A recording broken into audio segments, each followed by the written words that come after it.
ওই মালিক বিন দিনার বলে সঙ্গে সঙ্গে আমার ঘুম ভেঙে গেল।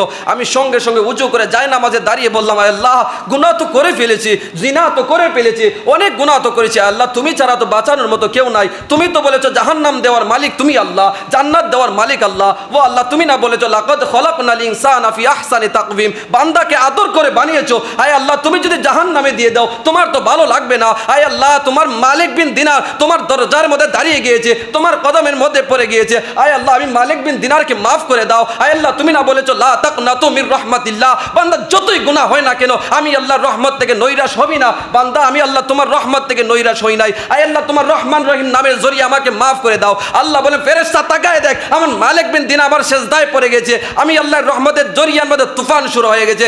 এ ফেরেশতা তোরা সাক্ষী থাক, আমার মালিক বিন দিনারের জীবনের গুনাহ বানাইয়া জীবনের গুনাহ সমস্ত গুনাহ মাফ করে আমার মালিক বিন দিনারকে আমার বন্ধু হিসাবে পরিণত করে দিলাম। সুবহানাল্লাহ। আমি আমার মালিক বিন দিনারকে আমার কুতুব বানাই দিলাম। সুবহানাল্লাহ। ওই ব্যক্তি মালিক বিন দিনার এই জায়গা থেকে যদি এই জায়গা আসতে পারে তাহলে আমরা কেন পারবো না? নিজেকে প্রশ্ন করে, আরে আমি তো মুসলমান, আমি চুরি কিভাবে করি, আমি তো মুসলমান, নামাজ কিভাবে ছেড়ে দেই, আমি তো মুসলমান, গুনাহের কাজে কিভাবে চাই? যদি নিজেকে প্রশ্ন করতে পারেন, মান আরাফা নাফসাহু ফাকাদ আরাফা রাব্বাহু, যে নিজেকে চিনলো সে আমার মালিককে চিনতে পারলো। মুরগির নিচে তাকায় দেখেন 10টা ডিম একই রকম, একই রঙের, একই সাইজের, কিন্তু যখন বাচ্চা ফুটে 10টা 10 রকম হয় কিভাবে? কে বানায়? এক রকম ডিম থেকে 10 রকম বাচ্চা যিনি বানায় তিনি হচ্ছেন আমার মালিক। জবান করে বলুন সুবহানাল্লাহ। পূর্বের মধ্যে একজন আল্লাহর ওলি ছিল মালিক বিন দিনার। মালিক বিন দিনার একদিন মজলিসের মধ্যে ওয়াজ করতেছেন, এক ব্যক্তি বলে, এ মালিক বিন দিনার তোমাকে আমি সেদিনও দেখেছি মদ পান করতে করতে বেহুশ হয়ে পড়ে আছো, আজকে তুমি এই জায়গা থেকে এই জায়গায় আসলে কিভাবে? তোমাকে দেখেছি মদ পান করতে করতে তুমি রাস্তাঘাটে শুয়ে আছো, আজকে ওই জায়গা থেকে তুমি এই মিম্বরে আসলে কিভাবে? মালিক বিন দিনার দুইটা চোখের পানি ফালায় বলে, এ বাবা কিভাবে আসলাম জানতে চাও? একদিন শবে বরাতের রাত, লাইলাতুল নিসফি মিন শাবানের রাত্রে আমি গিয়েছিলাম শরাব পান করার জন্য, শরাব কেনার জন্য। গিয়ে দেখি দোকান বন্ধ, কিন্তু আমি তার নিয়মিত কাস্টমার হওয়ার কারণে আমাকে 1 বোতল শরাব দিয়েছিল। আমি ঘরে আইসা দেখি আমার বিবি নামাজ পড়তেছে, তারপরে আমি আমার পাত্রটা শরাবের বোতলটা আমি একটা পালঙের মধ্যে একটা পাত্রের মধ্যে রাখলাম, আমার ছোট বাচ্চাটা খেলাধুলা করতেছে।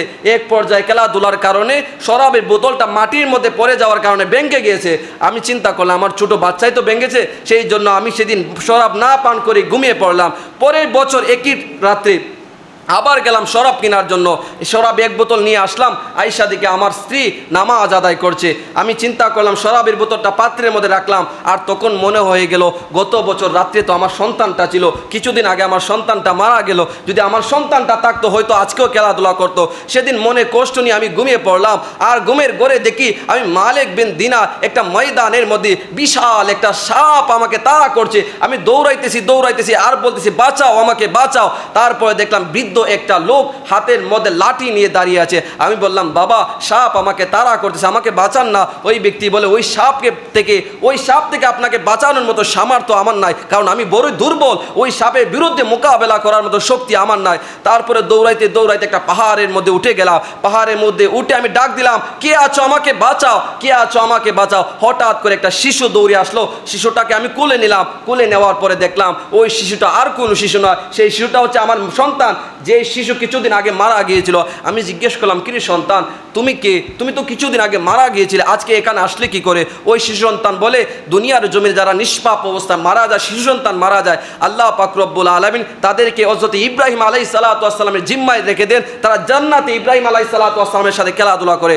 হযরত মালিক বিন দিনার বলেন, এ সন্তান তোমাকে যখন কোলে নিলাম, কিন্তু ওই সাপটা যে তাড়া করছিল ওই সাপটা তো উধাও হয়ে গেল, সাপটা তো আমাকে আর তাড়া করছে না, সাপটা কোথায় গেল?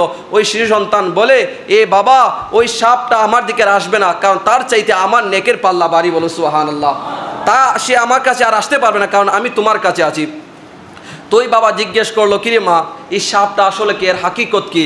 ওই সন্তান বলতেছে, বাবা তুমি দুনিয়ার জমিনে যে পাপ কাজগুলো করেছো, যে গুনাহের কাজ করেছো, জিনা করেছো, ব্যভিচার করেছো, মদ পান করেছো, ওই যে পরিমাণ গুনাহ দাঁড়িয়েছে ওই গুনাহটা সাপে পরিণত হয়েছে। তারপরে ওই মালিক বিন দিনার বলে, এরে মা যেই বৃদ্ধ লোকটা দেখলাম ওই বৃদ্ধ লোকটাকে, ওই সন্তান বলে, বাবা দুনিয়ার জমিনে যে ভালো কাজ মাঝে মাঝে করতা, মাঝে মাঝে নামাজ যাইতা, মাঝে মাঝে মানুষের উপকার করতা, ওই কাজগুলো আজকে তোমার এই বৃদ্ধ লোক, তোমার আমল এতই দুর্বল, তোমাকে জাহান্নামের আগুন থেকে বাঁচানোর মতো মতো ক্ষমতা ওই আমলের নাই। আজকে তাকায় দেখেন আমাদের এত পরিমাণের আমল, যে আমল জাহান্নাম থেকে বাঁচাতে পারবে না। গুনাহের দিকে তাকান শুধু জাহান্নাম, নেকের দিকে তাকান জান্নাতের আশাও করা যায় না। ওই মালিক বিন দিনার বলে সঙ্গে সঙ্গে আমার ঘুম ভেঙে গেল। আমি সঙ্গে সঙ্গে উঁচু করে জায়নামাজে দাঁড়িয়ে বললাম, আল্লাহ গুনাহ তো করে ফেলেছি, জিনা তো করে ফেলেছি, অনেক গুনাহ তো করেছি। আল্লাহ তুমি ছাড়া তো বাঁচানোর মতো কেউ নাই। তুমি তো বলেছো জাহান্নাম দেওয়ার মালিক তুমি আল্লাহ, জান্নাত দেওয়ার মালিক আল্লাহ। ও আল্লাহ তুমি না বলেছো লাকাদ খলাকনাল ইনসানা ফি আহসানি তাকওয়িম, বান্দাকে আদর করে বানিয়েছো। আয় আল্লাহ তুমি যদি জাহান্নামে দিয়ে দাও তোমার তো ভালো লাগবে না। আয় আল্লাহ তোমার মালিক বিন দিনার তোমার দরজার মধ্যে দাঁড়িয়ে গিয়েছে, তোমার কদমের মধ্যে পড়ে গিয়েছে। আয় আল্লাহ আমি মালিক বিন দিনারকে মাফ করে দাও। আয় আল্লাহ তুমি না বলেছো লা তাকনাতু মির রাহমাতিল্লাহ, বান্দা যতই গুনাহ হয় না কেন আমি আল্লাহর রহমত থেকে নৈরাশ হবি না। বান্দা আমি আল্লাহ তোমার রহমত থেকে নৈরাশ হই নাই। আয় আল্লাহ তোমার রহমান রহিম নামের জরিয়ে আমাকে মাফ করে দাও। আল্লাহ বলেন ফেরেশতা তাকায় দেখ আমার মালিক বিন দিনার আবার সেজদায় পড়ে গেছে, আমি আল্লাহর রহমতের জরিয়ার মধ্যে তুফান শুরু হয়ে গেছে। এ ফেরেশতা তোরা সাক্ষী থাক, আমার মালিক বিন দিনারের জীবনের গুনাহ বানাইয়া জীবনের গুনাহ সমস্ত গুনাহ মাফ করে আমার মালিক বিন দিনারকে আমার বন্ধু হিসাবে পরিণত করে দিলাম। সুবহানাল্লাহ। আমি আমার মালিক বিন দিনারকে আমার কুতুব বানাই দিলাম। সুবহানাল্লাহ।